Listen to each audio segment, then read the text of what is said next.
felicitar a los organizadores por la iniciativa de realizar esta serie de foros sobre el matrimonio y agradecerles naturalmente la invitación.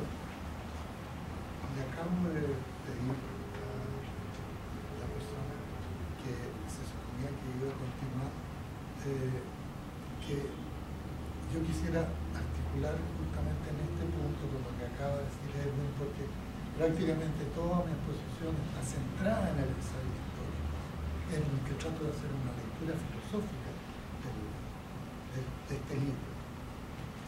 Mi interés inicial en este libro se refería a que veo en el ensayo histórico una suerte de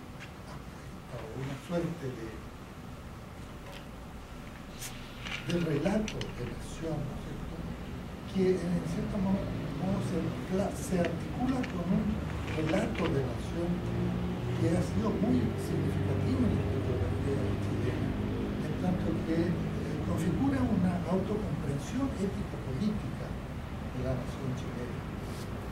Góngora, al igual que Alberto Edwards, en la Fonda Aristocrática, resalta la idea del Estado como un elemento central en la configuración de la nación chilena. Dice, estos ensayos no se pueden adscribir a la historia política, social, económica o cultural. Son historia de una noción. De otra manera, esta sería una mera abstracción. Agrega una segunda aclaración. Se trata aquí esta historia en forma de ensayo, es decir, en una forma libre y abierta, sin ninguna pretensión de sistema, ni con la exigencia rígida de una monografía. Con estas dos indicaciones, Góngora quiere desmarcarse de las historias parcelarias, políticas, sociales, económicas, y alcanzar una visión sinóptica esencial, diría, que sin omitir esos asuntos no quede sujeta a exigencias disciplinarias y su capacidad reveladora se muestra en el relato.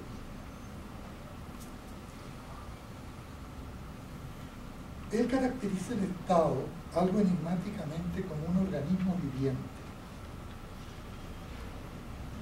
Es decir, tiende a plantearlo la función del Estado al margen de la cuestión económica, de la función económica dentro de la economía, y se resiste a verla como una abstracta entidad fiscal. Advirtió tempranamente el peligro que representa la neutralización y repliegue del Estado en una nación creada por el Estado, como él dice, quiso evitarlo y al cabo lo profetizó. En este aspecto su libro es la crónica de una derrota anunciada. Pero la obra resulta bajo el espesor de su información documental una visión de conjunto de la historia de Chile. Una de esas grandes síntesis que echaba de menos Guillermo Feliu como antídotos de los excesos de división. Esas visiones suponen mayor compromiso del autor. En ellos no habla solo el historiador con la autoridad del especialista, sino el intelectual que hace el uso público de la razón, digamos, por Kant. Entra en el debate como ciudadano en términos igualitarios, sin eludir cuestiones sustantivas. Permite así un diálogo con el lector no especialista. Góngora enmienda la interpretación de Alberto Edwards en un aspecto central. Alberto Edwards consideraba que el Estado era una entidad abstracta, impersonal. Góngora, en cambio, afirma que se trata de un Estado aristocrático, no de señores feudales, sino de terratenientes. Dice, sujetos al gobierno por su propio interés en el bien público. Lo impersonal es propio de una burguesía, de un proletariado industrial, nunca de una aristocracia. Hasta ahí.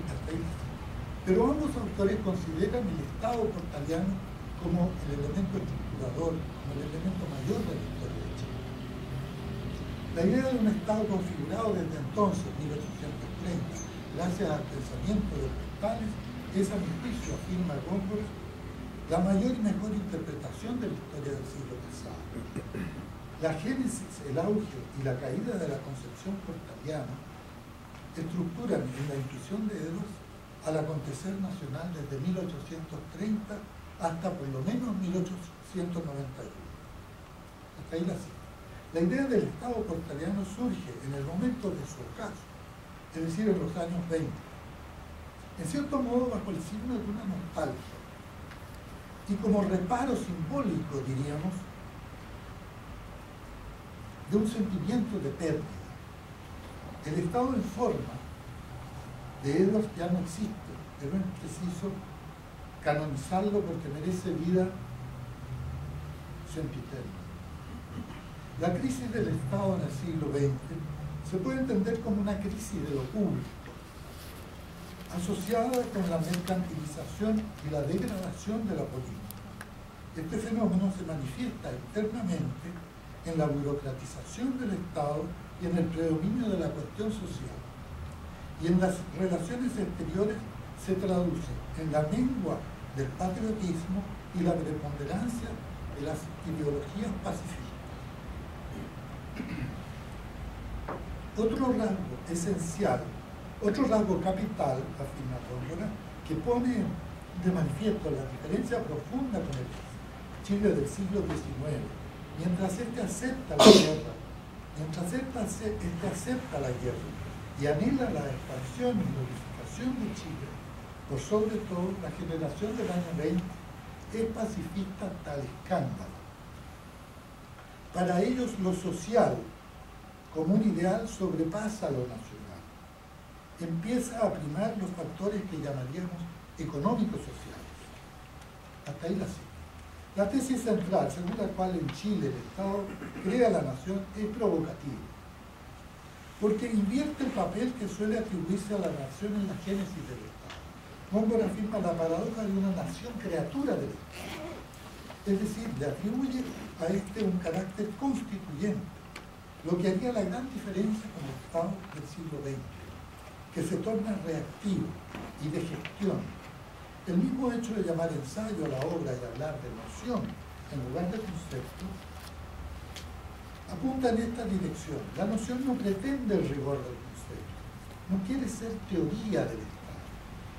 Sin embargo, surge la pregunta acerca del estatuto de esta fórmula, por demás problemática, porque altera el carácter constituyente que el derecho y la teoría política le reconocen a la nación respecto del Estado en la República moderna. La tesis de Góngora invierte esa relación y pretende tener carácter histórico, pero el poner al revés una proposición jurídico-política no puede transformarla y otorgarle un carácter distinto al original.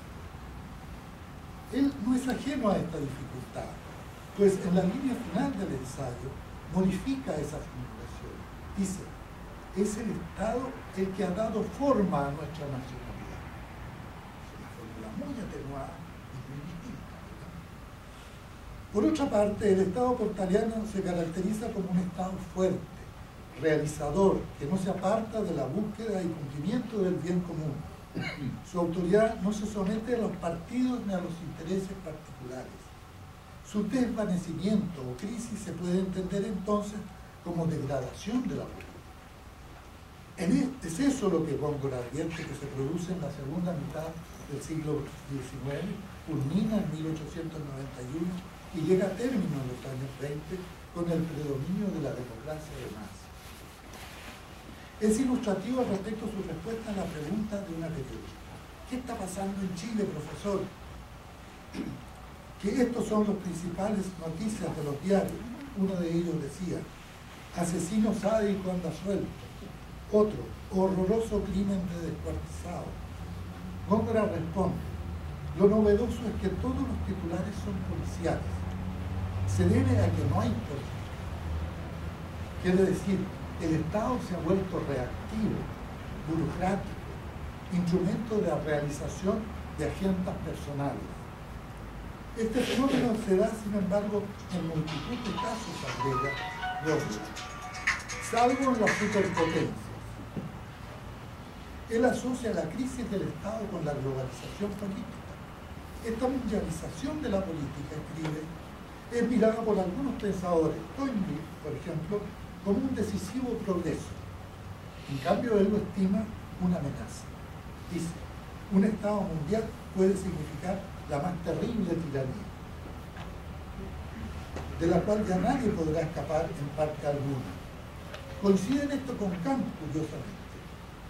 Él sostenía que un leviatán mundial impondría un despotismo sin alma y no podría cumplir una función pacificadora entre los estados análogo al que Hobbes le asignaba al leviatán en los conflictos entre individuos.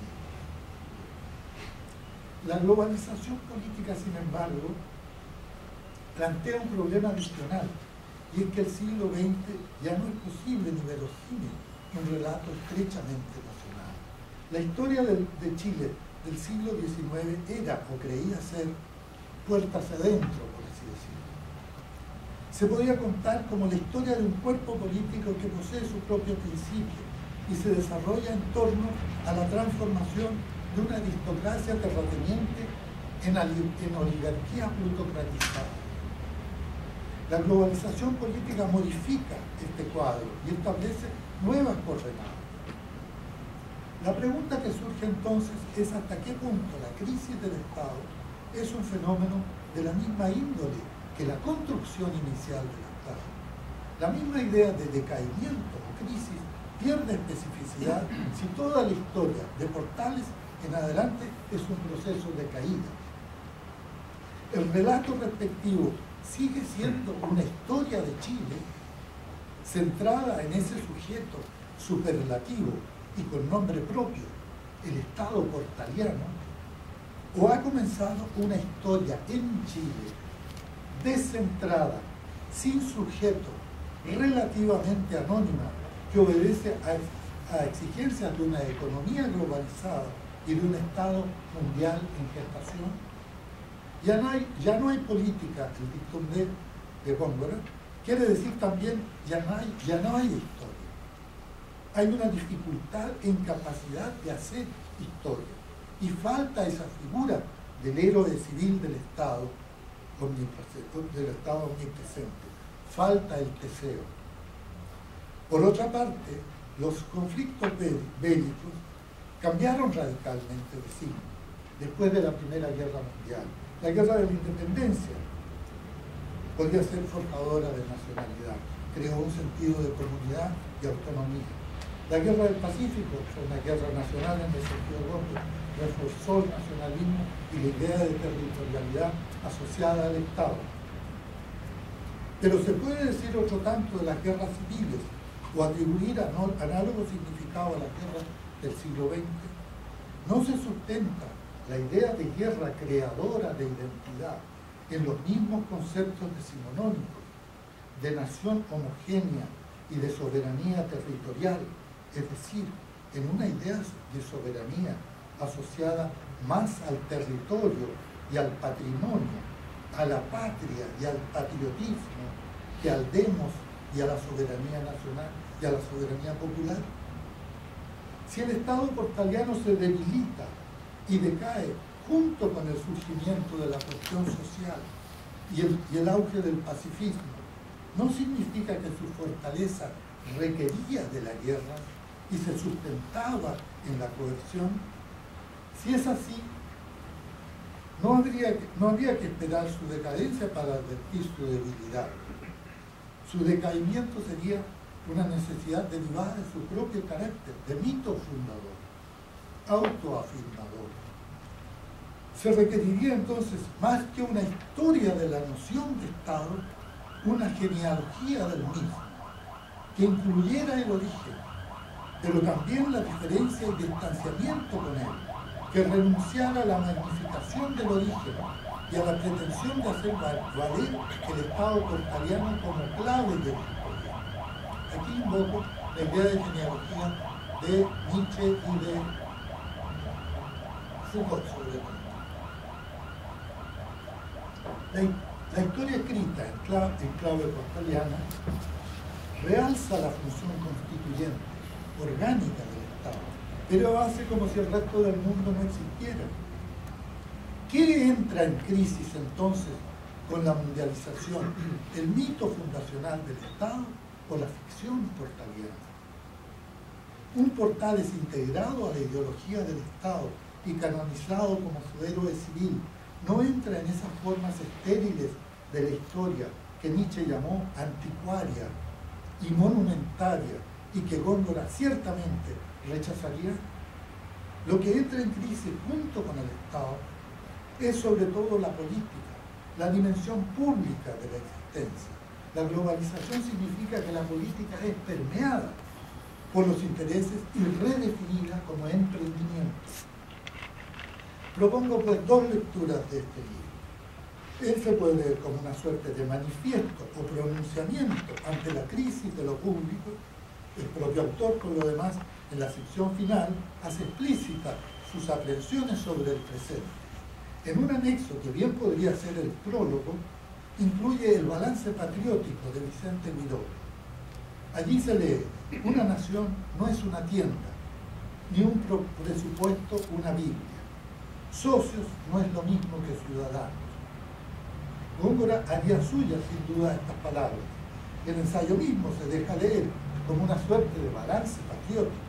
Apareció en 1981 en plena dictadura militar, tras casi una década de liberalismo salvaje. El papel subsidiario que asume entonces el Estado significa que éste interviene para imponer el mercado. Junto con implantar la soberanía del mercado, el Estado se autoneutraliza y anula. Expandir el mercado significa extender el espacio de lo transable, en principio hasta abarcar la totalidad de lo no transable. Los bienes no son por su naturaleza o esencia intransables. Se puede hacer un mercado de órganos, de niños, de drogas, se puede vender su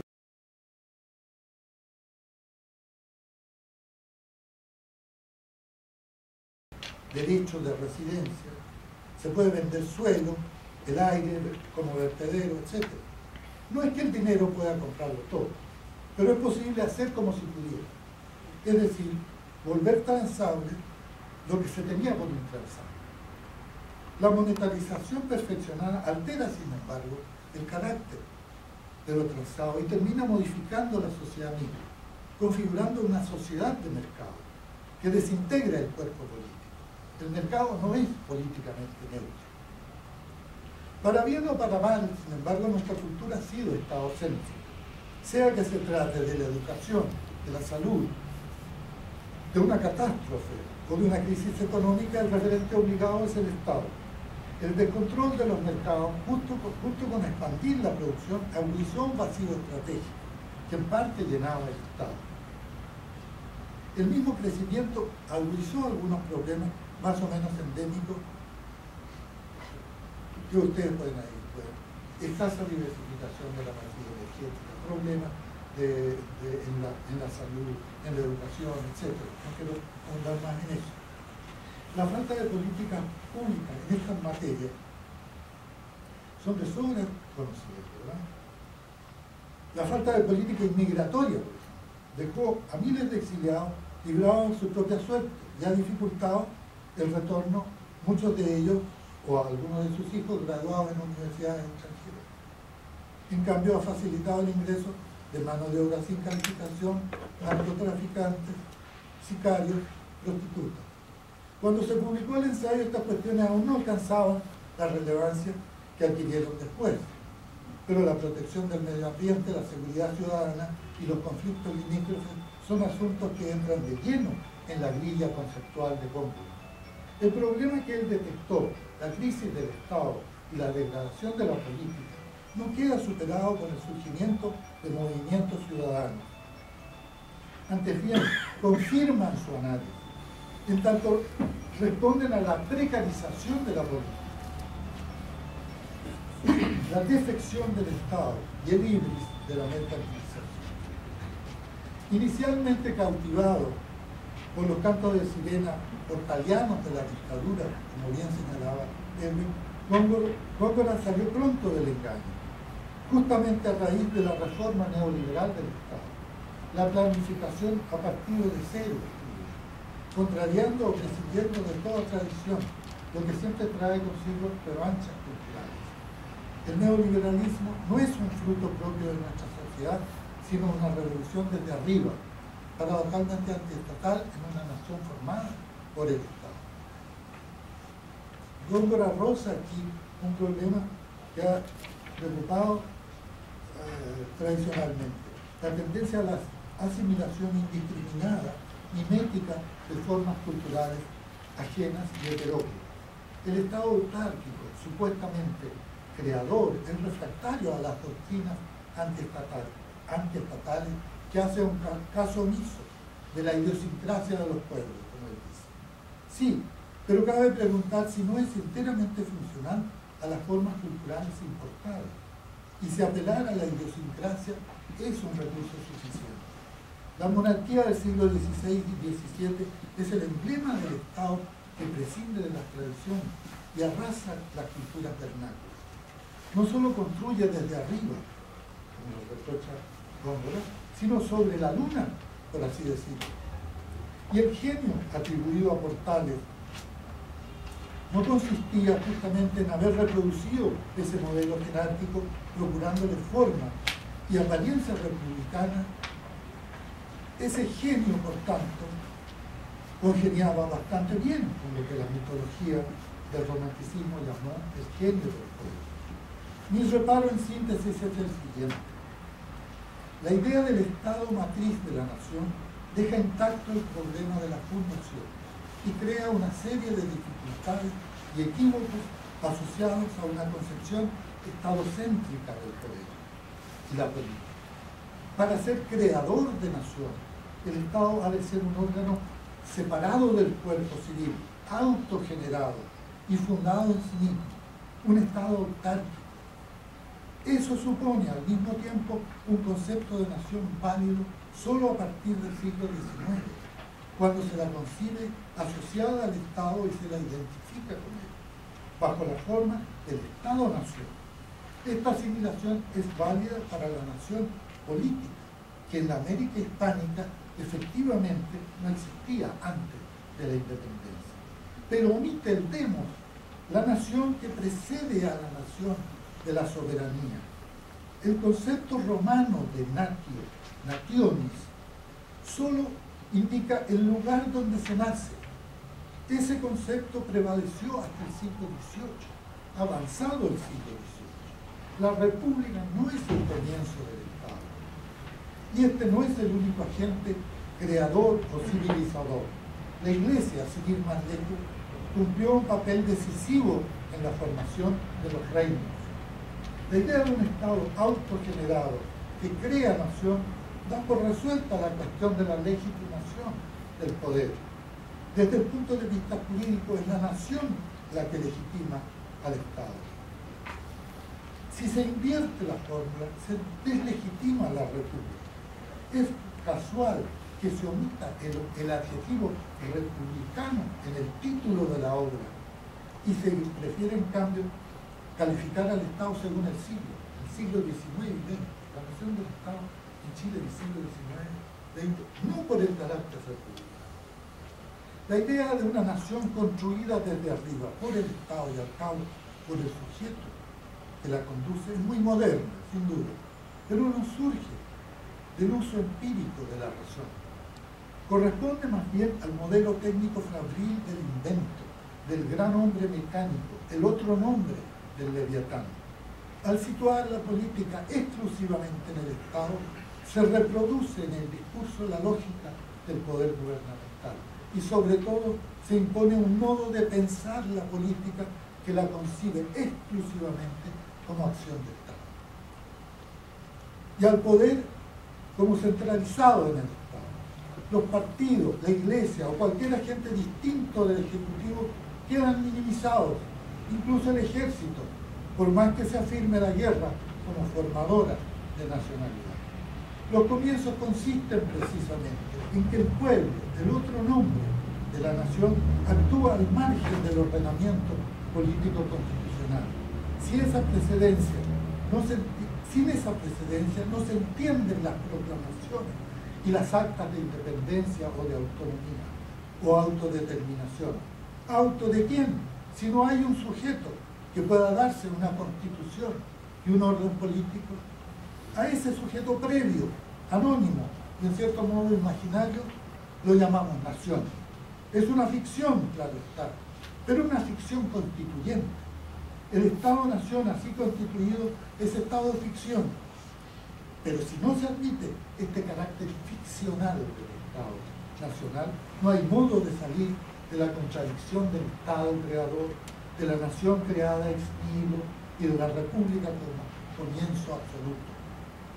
Vale decir, una nación que no existe sin el Estado y de un cuerpo político que a su vez existe sin partido, sin organizaciones intermedias, en suma, sin ciudadanía. En el comienzo ha de haber un nosotros el pueblo, o un nosotros la nación, que proclame en nombre de la voluntad popular o del interés general una verdad ante entonces no reconocida. Quienes se atribuyen esa representación del pueblo, de su voluntad o de sus intereses, pueden invocar que dicha verdad es por sí misma evidente o pretender que responde a designios divinos o a leyes de la naturaleza. Pero en rigor se trata de legitimar un acto constituyente, un acto performativo. Y la verdad en cuestión es esa misma capacidad del pueblo, de los vecinos notables, reunidos en asamblea, de proclamarse independiente, de darse ellos mismos un gobierno, o de constituirse como Estado. Esta serie de actos, reuniones, deliberaciones, resoluciones y proclamas se sintetizan en la fórmula la nación crea el Estado. Pero esta verdad es un axioma de la razón política, un postulado de la razón práctica, diría un kantiano. No es una verdad empírica y no hay forma de darle ese carácter, tampoco a su inversa. No por dar vuelta a una ficción constituyente se convierte en realidad histórica o verdad de hecho. El enunciado final de la tesis mitiga la formulación inicial. Así, el Estado matriz de la nacionalidad y la nación que no existiría sin el Estado se convierten en, es el Estado el que ha dado forma a nuestra nacionalidad. Pero dar forma es algo distinto a crear y no constituye un rasgo específico, diferencial. Lo mismo podría afirmarse del Estado uruguayo, argentino o incluso del peruano o mexicano y aún del alemán o italiano. El desarrollo de la crisis del Estado conduce pues a la revisión de los postulados iniciales. La globalización política no solo modifica las bases sobre las que se construyeron los estados nacionales, sino que las destruye. No hay política significa también declinación del Estado. Significa, sí, declinación del Estado, pero apunta sobre todo a una dificultad de la política y a la necesidad de hacerla de otra manera. El protagonismo del Estado en nuestra historia es un naudo de la causa, por así decirlo, y no implica restarle autoridad a ese pasado, reconocer la impronta del liberalismo, incluso el económico, en tanto instaura principios de gobierno y contribuye a la construcción del sujeto, a la constitución del sujeto moderno. Muchas gracias.